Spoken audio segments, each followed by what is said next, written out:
Oke, shalom semuanya. Topik yang hari ini bicara tentang kemampuan untuk memulihkan. Memulihkan apa saja, yaitu memulihkan semuanya. Salah satu contoh dalam Alkitab adalah Nabi Sarah, ya, atau Nabi Sarah lah ya, atau Ibu Sarah ya. Dia sudah sangat tua, sangat tua. Secara alamiah ataupun secara biologis harusnya dia tidak sewajarnya memiliki yang namanya keturunan, karena semuanya sudah kadaluarsa ataupun sudah menopause ya.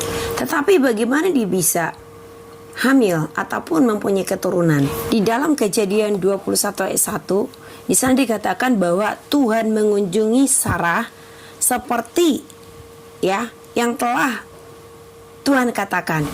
Saya ulangi lagi bahwa Tuhan mengunjungi Sarah seperti yang telah Tuhan janjikan lah istilahnya, ataupun katakan sebelumnya. Kita kalau kita mundur ke ayat sebelumnya, Tuhan berkata begini kepada Sarah, saat ini tahun depan aku akan mengunjungimu.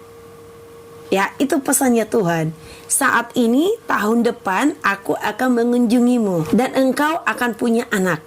Ingat, waktu ini tahun depan aku akan mengunjungimu dan akan punya anak. Tetapi apa yang terjadi? Apakah tahun berikutnya Sarah hamil? Yang hamil adalah Hagar, bukan Sarah. Ya, tahun berikutnya, tahun depannya setelah Tuhan mengunjungi Sarah, sebenarnya yang hamil itu adalah Hagar, dan Sarah mengizinkan hal itu terjadi. Sebenarnya itu saran Sarah, tetapi tahun depannya yang sebenarnya hamil itu adalah Hagar, ya, yang akhirnya melahirkan Ismail. Dan Ismail semakin dewasa, ya. Pada saat itulah Hagar itu diasingkan dan Ismail. Dan saat itulah Sarah sedang hamil. Kita kembali ke Kejadian 21 ayat 1 tadi. Dan Tuhan mengunjungi Sarah seperti yang dia katakan, dan Tuhan lakukan kepada Sarah seperti yang telah dia katakan atau Tuhan katakan. Jadi di sini adalah maksudnya adalah Tuhan mengunjungi Sarah seperti yang dia katakan. Menurut Tuhan, menurut waktunya Tuhan, setahun kemudian mengunjungi Sarah. Setahun kemudian itu waktunya Tuhan loh. Tapi di alam jasmani ya, atau di dunia itu mungkin lebih dari 1 tahun, ataupun mungkin 10 tahun, ataupun bahkan lebih. Tetapi sejauh itu menyangkut Tuhan, apa yang dia katakan Tuhan itu pasti terjadi. Ya, apa yang Tuhan janjikan itu pasti terjadi. Kalau kita baca lagi ke ayat selanjutnya, di mana Sarah akan melahirkan 10 tahun kemudian dari waktu Tuhan mengunjungi Sarah. Ya, ingat, 1 tahunnya Tuhan, tahun depannya Tuhan, itu di waktunya si Sarah itu 10 tahun. Berapa tahun bedanya? Paham ya yang saya maksudkan?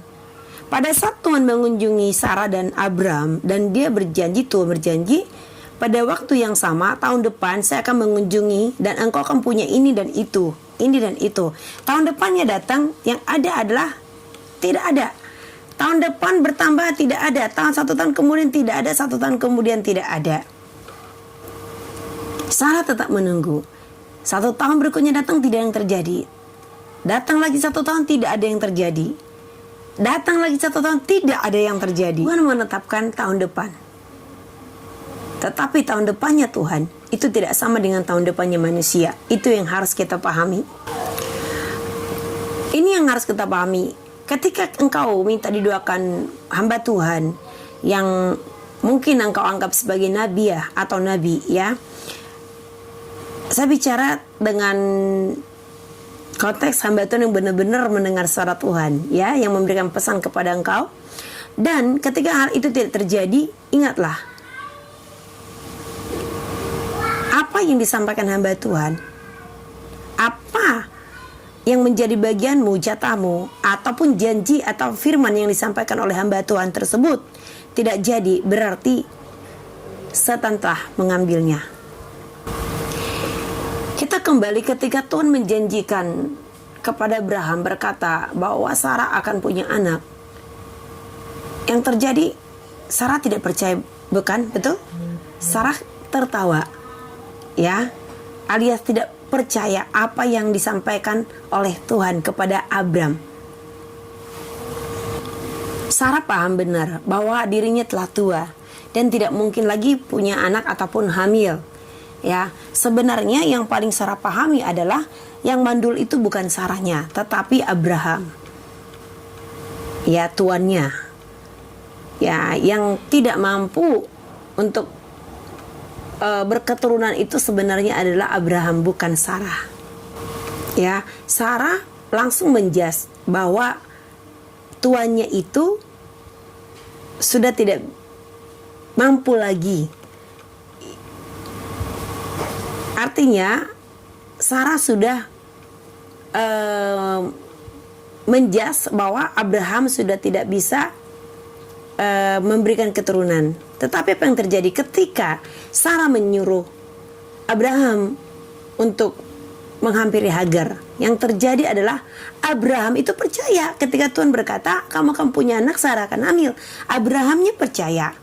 Makanya ketika Abraham menghampiri Hagar, Hagarnya hamil. Ya, pahami ya konsep ini ya. Jadi ketika Tuhan berbicara kepada Abraham, Sarah akan punya anak, engkau dan Sarah akan punya anak. Yang ada adalah Sarah ketawa. Makanya Sarah artinya tertawa. Ya, dan Sarah berkata apa? Mana mungkin hal itu bisa terjadi, sedangkan tuannya ataupun Abrahamnya sudah tidak punya kemampuan lagi, alias sudah lumpuhlah dari pinggang ke bawah. Ya, yang mandul itu sebenarnya Abraham. Tetapi ketika Tuhan mengatakan hal itu, Abraham itu percaya, langsung percaya hal itu terjadi. Ya, makanya ketika Hagar itu dihampiri oleh Abraham, itu langsung hamil. Beda dengan Sarah. Sarah itu tidak percaya. Si Abraham percaya. Dan itu berimpact ketika dia menghampiri Hagar. Di sini banyak salah dimengerti oleh setiap kita. Bisa kita itu beranggapan seperti Sarah.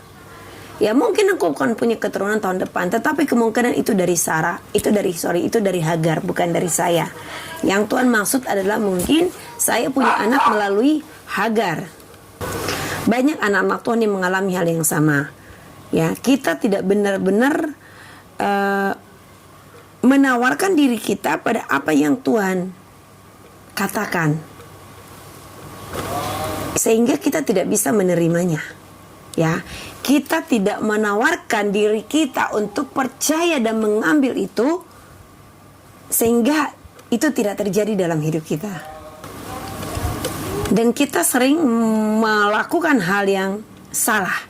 Ya, kita berkata kalau aku pergi ke sana Tuhan akan melakukan hal ini, kalau aku pergi ke sini Tuhan akan melakukan hal ini, atau aku melakukan ini Tuhan akan ada beserta dengan saya. Jadi seakan-akan kita yang mengatur Tuhan. Seakan-akan kita berkata Tuhan ikut kita, ikut apa yang kita kerjakan, ikut apa yang kita lakukan. Itu udah salah besar. Ya, kita sering berkata mungkin Tuhan, mungkin Tuhan akan. Tuhan berkata yang akan punya anak adalah perempuan, bukan laki-laki. Tetapi kita harus memahami yang dikunjungi Tuhan adalah Sarah. Yang dijanjikan Tuhan adalah kepada Sarah. Yang melahirkan anak adalah Sarah. Kita harus punya pengertian tentang waktu dan keadaan tidak akan pernah hilang dalam hidup kita. Amin.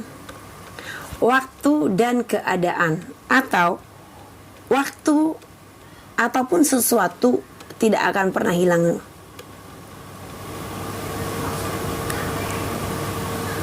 dalam hidup kita.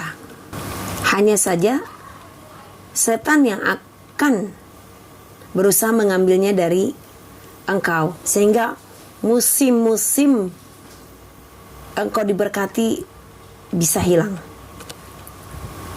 Jadi supaya kamu bisa memulihkan hal ini, supaya engkau bisa memulihkan apa yang hilang, engkau harus bisa kembali ke masa lalu, membawa anugerah yang ada di masa lalu ke masa sekarang. Apa pula ini gitu ya. Engkau harus kembali ke masa lalu untuk membawa anugerah pada saat di masa lalu itu ke waktu masa sekarang. Dalam ya. Jika itu tidak engkau lakukan, engkau akan terus menunggu terobosan. Dan engkau akan terus berada dalam posisi yang itu. Dan tidak adakan perubahan terjadi. Mungkin terobosanmu ada di masa lalu. Mungkin terobosanmu ada di masa lalu. Mungkin kesuksesanmu ada di masa lalu. Mungkin kejayaanmu ada di masa lalu. Mungkin sinarmu ada di masa lalu. Mungkin ketenaranmu ada di masa lalu. Mungkin kehebatanmu ada di masa lalu. Mungkin promosimu ada di masa lalu. Mungkin waktumu menikah ada di masa lalu. Dan yang harus kita pahami, Yesus Kristus disalibkan dan mati untuk kita. Yesus Kristus datang dan mati untuk kita. Jika kita tidak memahami hal ini, itu berarti setan telah mencuri dari kita. Setan telah mencuri darimu. Atau ada sesuatu yang setan curi darimu, yaitu waktumu. Waktumu. Sehingga engkau tidak menyadari, tidak pernah menyadari, tidak menyadari bahwa sesungguhnya apa yang Yesus lakukan di kayu salib itu membawa engkau terus menjadi naik, terus menjadi kepala, menjadi rule the world, menjadi orang-orang pilihannya yang menyatakan ataupun yang meneguhkan kerajaannya atas bumi ini. Banyak orang yang jago mengikat setan, jago mengusir setan, ya, jago membaca atmosfer, ataupun punya karunia bisa melihat di alam roh, tetapi hidupnya tidak mengalami yang namanya terobosan. Mungkin terobosannya di masa lalu, tetapi saat ini dia sudah kehilangan terobosan ada di masa lalu. Bagaimana cara memulihkan hal itu? Itu yang penting. Jika engkau memahami, Yesus Kristus telah menyelesaikannya bagi kita. Tuhan Yesus telah menyelesaikan segala sesuatu. Bukankah Bapa berkata bahwa Bapa yang telah menyediakan segala sesuatu yang kita perlukan? Mungkin saja paket yang engkau tunggu ada di masa lalu. Engkau berharap itu segera engkau terima, tetapi engkau tidak bisa menariknya. Engkau selalu berjuang, berdoa. Engkau berpikir paketmu ada di masa depan, tetapi tidak datang-datang. Padahal paketmu ada di masa lalu. Apakah engkau tahu bahwa Tuhan itu sebenarnya telah menjawab doa kita? Tuhan berkata apa? Sebelum engkau berseru, aku telah menjawab. Ya, kalau tidak salah itu di kitab Yehezkel. Artinya doa-doa kita itu telah dijawab. Hanya saja jawabannya itu tidak sampai kepada kita. Makanya ketika Daniel sampai melakukan puasa 21 hari, karena Daniel melihat Mereka tinggal di Babel sudah melebihi waktu yang dinubuatkan oleh Yeremia. Akhirnya Daniel tahu ada sesuatu yang salah. Ada sesuatu yang salah. Makanya ketika malaikat Gabriel mendatangi, Daniel berkata bahwa dia ditahan oleh siapa? Pangeran dari Persia. Jadi kita harus memahami jawaban-jawaban doa kita itu dibawa oleh malaikat dari Bapa, dari Tuhan kita. Tetapi itu di alam roh itu akan ditahan, dijegal, bahkan dicuri. Jawaban doa kita tuh ya, tetapi ianya itu tidak bisa kita terima karena ada yang menahan, mengambilnya dalam perjalanan. Paham ya yang saya maksud ya? Daniel mendapatkan jawaban dia selama dia berpuasa, bukan karena dia berpuasa, tetapi Daniel menerima jawaban doanya dalam 21 hari kemudian, bukan karena Tuhan tidak menjawab doanya. Ya, Tuhan tidak berarti tidak menjawab doanya Daniel pada hari Daniel bertanya kepada Tuhan, kenapa mereka masih berada di Babel? Tuhan telah menjawab. Tetapi Daniel sampai mengambil tindakan untuk puasa 21 hari supaya mendapatkan jawaban itu. Akhirnya Gabriel datang. Aku sudah datang loh. Sejak engkau pada hari engkau berdoa kepada Tuhan, jawaban doamu telah aku bawa. Tetapi saya ditahan oleh siapa? Penguasa di udara. Bahkan ketika Gabriel pun sampai kepada Daniel, masih ada peperangan, masih berlangsung peperangan antara Mikael dengan penguasa di udara. Jadi penguasa di udara menggeser doanya, jawaban doanya Daniel. Ayo anak-anak Tuhan harus menyadari, jangan kira ketika engkau berdoa Tuhan tidak menjawabmu. Tuhan telah menjawab. Tetapi jawaban doamu itu banyak yang setan ambil, halangi ataupun curi atau geser waktunya sehingga engkau menerima semakin lama. Di dalam 2 Petrus 3 ayat 8 dikatakan bahwa 1 hari sama dengan 1000 tahun. Ya, saya baca secara komplit ya. Saya bacakan 2 Petrus 3 ayat 8. Akan tetapi saudara-saudaraku yang kekasih, yang satu ini tidak boleh kamu lupakan, yaitu bahwa di hadapan Tuhan 1 hari sama seperti 1000 tahun, dan 1000 tahun sama seperti 1 hari. Di hadapan Tuhan ya, 1 hari sama dengan 1000 tahun, dan 1000 tahun sama seperti 1 hari. 1000 tahun sama dengan 1 hari. 1001 itu disama di hadapan Tuhan. Itu berarti bersama dengan Tuhan dalam 1 hari, engkau bisa harusnya memiliki apa yang seharusnya engkau miliki dari Tuhan dalam 1 hari. Ya, dalam 1 hari ketika engkau bersama dengan Tuhan, di dalam waktunya Tuhan, engkau bisa berada di 1000 tahun kemudian, dan engkau bisa berada di 1000 tahun masa lalu. Sehingga engkau bisa berada di kondisi di tengah yang memulihkan apa yang hilang di masa lalu dan mengambil apa yang ada di masa depan. Engkau menangkap hal ini? 1 hari di hadapan Tuhan, engkau bisa lebih cepat 1000 tahun mendapatkan apa yang ada di depan 1000 tahun, dan engkau bisa memulihkan keadaan di masa lalu yang engkau kehilangan, engkau gagal, engkau bete, engkau mengalami hal-hal yang depresi, menjatuhkan, dan menariknya kembali untuk dipulihkan di masa ini.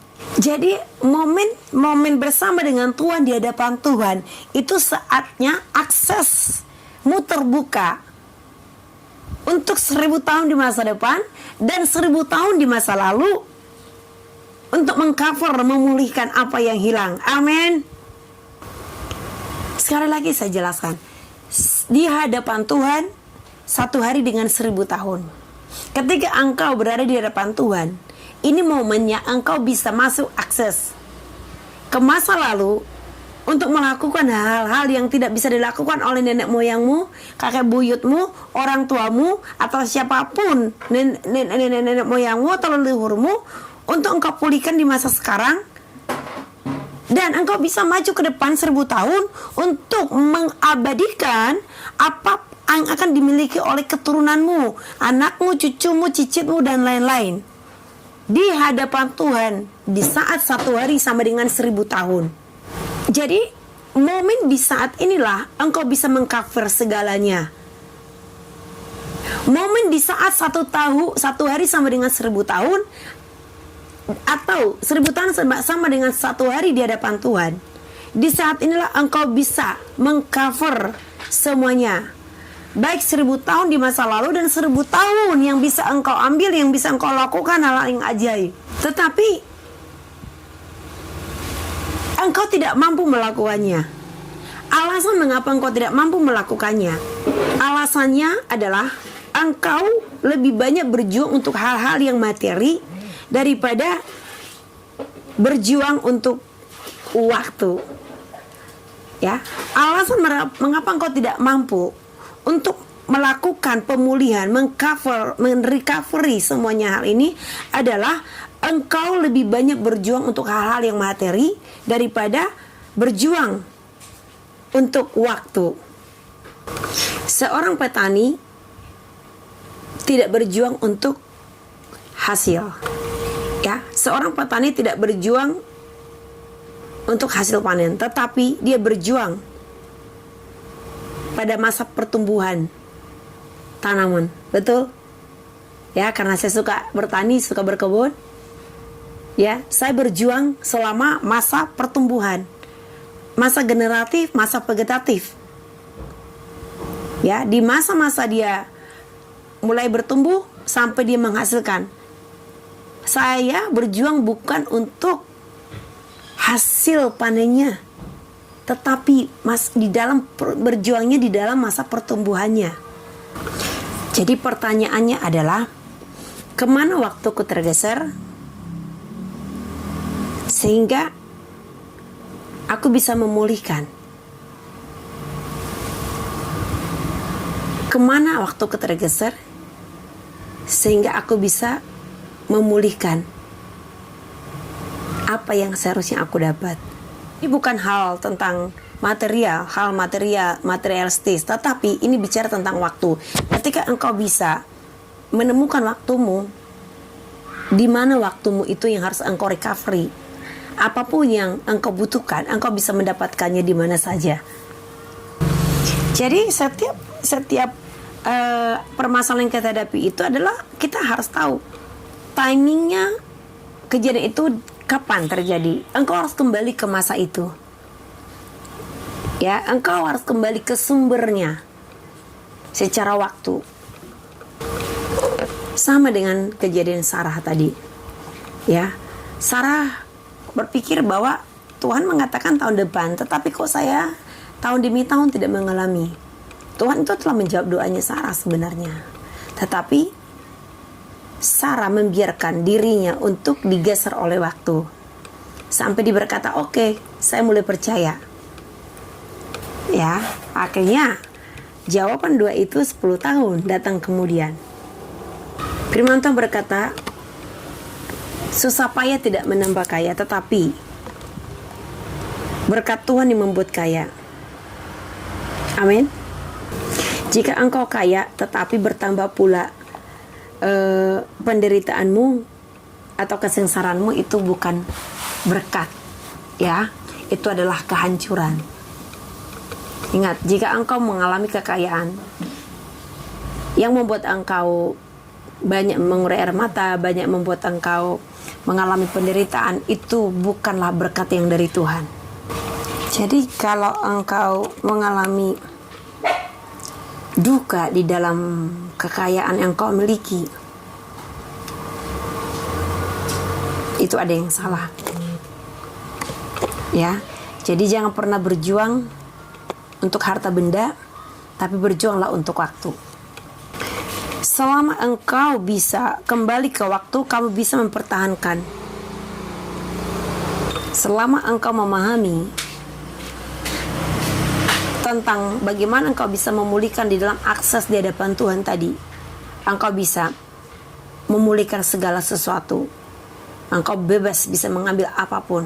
Karena tadi 1 hari sama dengan 1000 tahun di hadapan Tuhan. 1000 tahun sama dengan 1 hari. Rahasianya adalah berjuanglah untuk waktu, bukan untuk hal yang materi. Ketika engkau bisa menguasai waktu, hal yang material itu bisa engkau ambil dari segala tempat dalam waktu yang kau kendalikan. God bless you. Bring it down, bring it back, make it clap. I got 3 old thoughts, new guap, word